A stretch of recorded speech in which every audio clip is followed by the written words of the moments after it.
So when we're looking at this, what were some of the problems that like, where were you at that made you reach out to Profit for Contractors?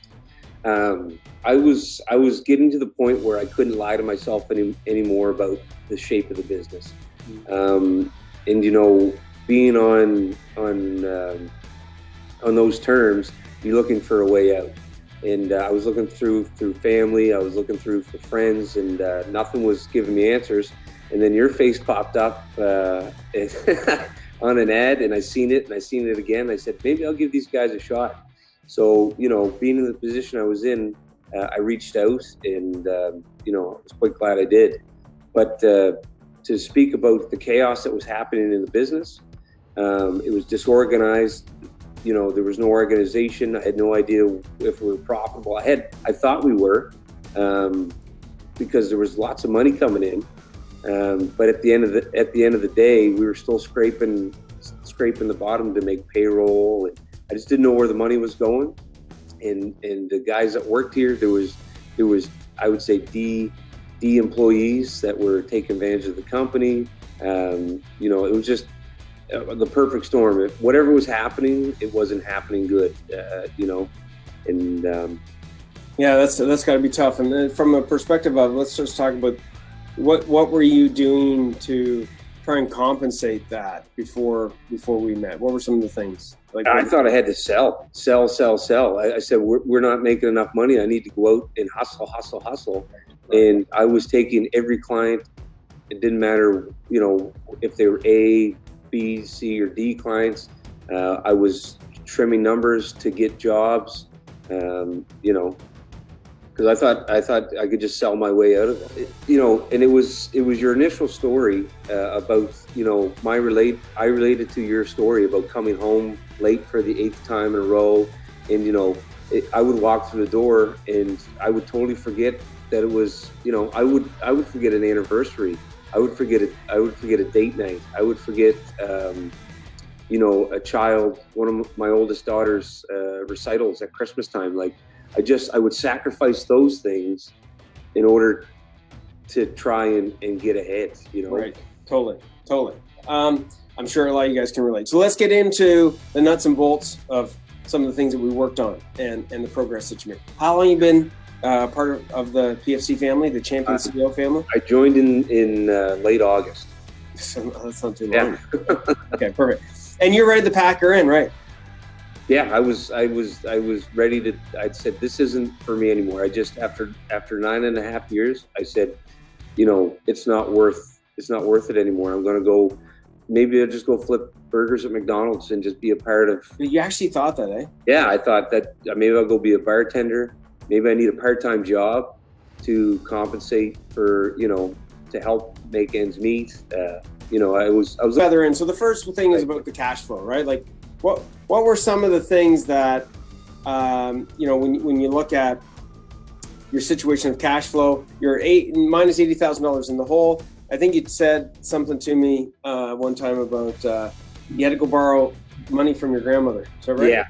So that was probably my 6th or 7th year, and I was into the government for a lot of money because I couldn't manage cash flow. I couldn't manage anything, so I was using their money to pay bills, and they were coming to collect, and it was going to take the business. So I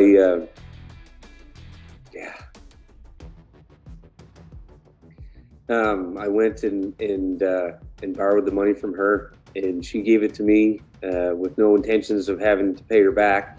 And when I took that money, I said, I'll never let this happen again. And it did, and it happened again, right?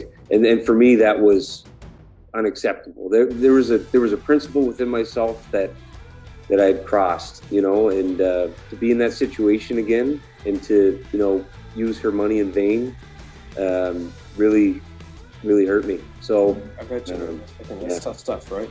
And you're close to your grandmother, so it's tough stuff, right? Yeah. She doesn't have much money. I mean, dude. I mean, you're at your last, at the very last. That's right. Edge of reaching out for help, right? And there's another myth, everybody. Going and getting more money, getting more loans. It's not going to solve the problem. So now let's get into this. So when you're looking at this, like, let's look at this. Tells the story, right? That's right.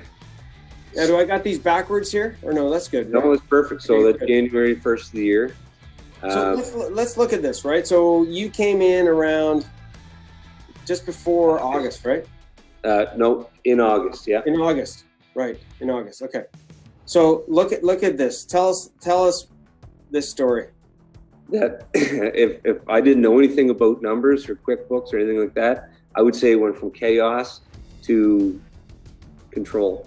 Right? I mean, look at that. Look at how up and down everything is, and look at the profits. Look at the in May. I mean, we brought in 120,000, but we sold less. You know what I mean? Like, it's just. You guys are watching this, so let's just explain. By the way, Mike never used to print this off.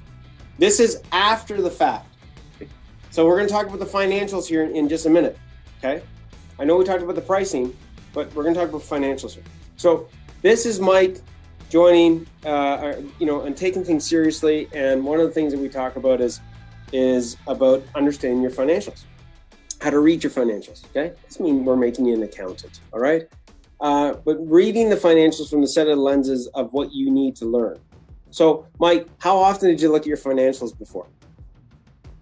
Never. Boop. Zero. Okay, actually, you don't even get 2 zeros; you just get 1. All right. So, and why didn't you look at them? Because I was scared to. So, like, what would you say has been some of the biggest shifts? I know we talked about sales and things of that nature, but how do you look at yourself now? What's been some of the biggest mindset shifts where you're, as far as where you were now, where you're at? Right. The biggest mind shift for me was coming from being in the trade and working the trade, and then transitioning to a CEO. It's given me the ability to look at things like a business owner would, right? Instead of a tradesperson would, right? And it's allowed me the confidence in making those tough decisions. And I mean, there's numbers. I never thought about numbers and time and team. And you know what it does is the guys respect me more because of it, right? Because they see that I've got control. They don't see chaos anymore. So, okay. Beautiful, man. Now let's talk a little bit about, I think one of the things that I've seen, one of the biggest shifts I see is this thing called help. Yeah. Tell us a little bit about the community, about, and as far as, you already mentioned some of the Champion CEO people here, but tell us a little bit about how the community has helped you, and how you've leveraged that. Immensely, whether it's been looking for information on how to figure out some of the training, or whether it's one of the members reaching out, being like, hey, it's a support, and just be like, hey, you got this. Keep going. It's going to happen for you. Just having that support as a business owner, as an entrepreneur, is invaluable, because I don't have that with my everyday friends. They don't get it, but the community gets it, and I can put it up there, and within seconds I've got a response, something that's going to help me. I always, like you always say, is it decades? No, what is it? Decades of the days, baby. Yeah. So within, what does that mean? People won't know what that means unless they're.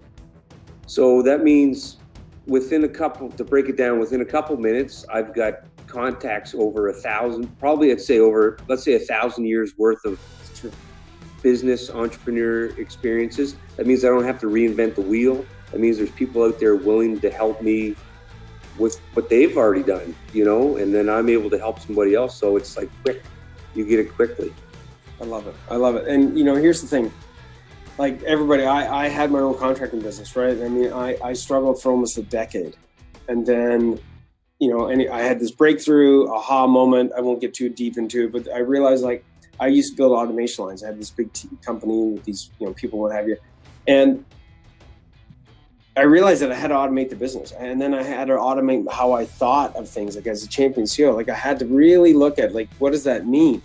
And, you take all these systems, right? Like, Mike, you take all the systems that has been handed to you. Like, it might be simple, that Monday morning meeting, but you didn't have to you didn't have to get flustered. You didn't have to flop around going, what do I need to talk about? You took it, you applied it, it worked, and your team was like, hey man, I respect you even more. Thanks. This is what we need. Communication, right? Yeah.